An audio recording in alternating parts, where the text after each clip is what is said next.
नमस्कार मित्रांनो, solid age Marathi ट्युटोरियलमध्ये आपलं स्वागत आहे. या व्हिडिओमध्ये आपण शिकणार आहोत पॅटर्न ही कमांड. पॅटर्न कमांडमधला आपण ऑप्शन शिकणार आहोत तो आहे पॅटर्न बाय टेबल. या आधीच्या व्हिडिओमध्ये आपण सर्क्युलर पॅटर्न आणि रेक्टँग्युलर पॅटर्न शिकलो होतो. तर या व्हिडिओमध्ये आपण आता pattern by table he command शिकणार आहोत. त्यासाठी आता इथे ॲक्टिवेट नाही आहे ही कमांड, तर आपण एक एक्सट्रूड करूया. Geometry extrude, top plane select केलेला आहे. रेक्टँगल बाय सेंटर, डायमेन्शन द्यायचं याला 500 by 500. Enter.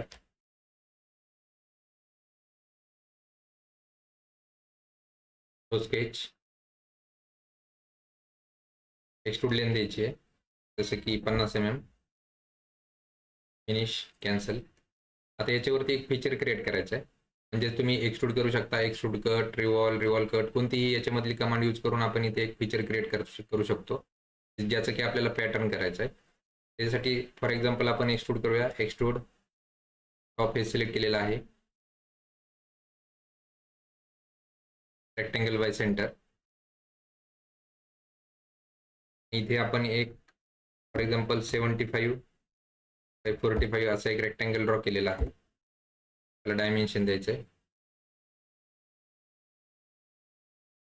Sketch, extrude length define करायची आहे 100 mm. Finish, cancel. हा आता फीचर क्रिएट केलेला आहे. याचं पॅटर्न करायचं आहे आपल्याला. आता आपण पॅटर्नवरती क्लिक करणार. Pattern by table. इथे सगळ्यात पहिली स्टेप जी आहे ती म्हणजे आपला फीचर सिलेक्ट करायचा आहे, ज्याचा आपल्याला पॅटर्न करायचा आहे. इथे सिलेक्टमध्ये फीचर हा ऑप्शन ऑन ठेवायचा आहे. इथे सिंगल, चेन, फीचर, बॉडी असे ऑप्शन्स आहेत. त्याच्यामधलं फीचर या ऑप्शनवरती ऑन ठेवायचं आहे आणि फीचर सिलेक्ट करायचं आहे. त्याला ओके करायचं आहे. त्याच्यानंतर दुसरी स्टेप जी आहे ती म्हणजे आपल्याला आपला ओरिजिन पॉईंट सिलेक्ट करायचा आहे. कोऑर्डिनेट सिस्टीम म्हणजेच काय होईल, तर आपल्याला आपण इथे बाय डिफॉल्ट जो ओरिजिन आहे तो आपण सिलेक्ट करू शकतो, किंवा आपण जर ॲडिशनल ओरिजिन घेतलेला असेल तो देखील आपण सिलेक्ट करू शकतो. तर आपण जो बाय डिफॉल्ट ओरिजिन आहे तो सिलेक्ट करूया. आता इथे आपल्याला एक टेबल आलेला आहे, इन्स्टन्सेस टेबल. तर याच्यामध्ये काय आहे, इथे एक्स ऑर्डिनेट आहे आणि इथे वाय कोऑर्डिनेटचं डायमेन्शन द्यायचं आहे आणि ओरिएंटेशन द्यायचं आहे. याच्यासाठी आपल्याला एक एक्सेल फाईल क्रिएट करावी लागेल आणि ती आपण इथून ब्राउज करणार आहोत. त्यासाठी आपण फोल्डरमध्ये जाऊया एका कोणत्याही. तिथे आपल्याला एक एक्सेल क्रिएट करायची आहे. New Microsoft Excel. त्याला आपण नाव देऊया पॅटर्न.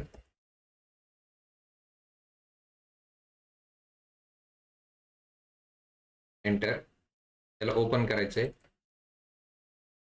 ओपन केल्यानंतर जो पहिला आपला पोझिशन आहे ती 0 आहे. एक्सला 0, वायला 0 आणि 0 ओरिएंटेशनला. त्याच्यानंतर दुसरा जो पोझिशन घ्यायचा आहे आपल्याला, तो फॉर एक्झाम्पल आपल्याला घ्यायचा आहे 125 mm x direction, 125 mm Y direction आणि 0 ओरिएंटेशनला.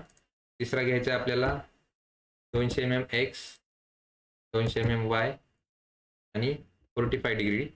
त्याच्यानंतर तिसरा जो घ्यायचा आहे तो 225 mm एक्स, 225 mm वाय आणि 90 डिग्री. तिसरा घ्यायचा आहे 200 -200 -200 आणि 0 डिग्री. याला सेव्ह करायचं आहे. एक्सेल फाईल क्लोज करायची आहे. सॉलिड एजमध्ये जायचं आहे. ब्राउज, एक्सेल ओपन करायची आहे. ओपन केल्यानंतर इथे आपण बघू शकतो की ओरिएंटेशन आलेले आहेत हे असे. त्याला क्लोज करायचे आणि फिनिश करायचे. आता बघू शकतो आपण आपल्या एक्सेल प्रमाणे इथे पॅटर्न आलेला आहे. आता हा पॅटर्न असा एकमेकांमध्ये इन्सर्ट झाला आहे, तर आपल्याला याची पोझिशन चेंज करावी लागेल. त्यासाठी पॅटर्न या कमांडवरती क्लिक करायचं आहे. एडिट डेफिनेशनमध्ये जायचं आहे. या टेबलवरती क्लिक करायचं आहे. टेबल इन्स्टन्स टेबलवरती याच्यावरती क्लिक केल्यानंतर इथे आपल्याला ओरिएंटेशन आलेले आहेत. त्याच्यामध्ये एडिटला जायचं आहे. एडिटला गेल्यानंतर इथे आपल्याला जे पोझिशन्स आहेत आपण दिलेल्या त्या इथे आलेल्या आहेत. त्याला आपण चेंज करूया. -100 -100 याला 100 100. ही फाईल सेव्ह करायची आहे.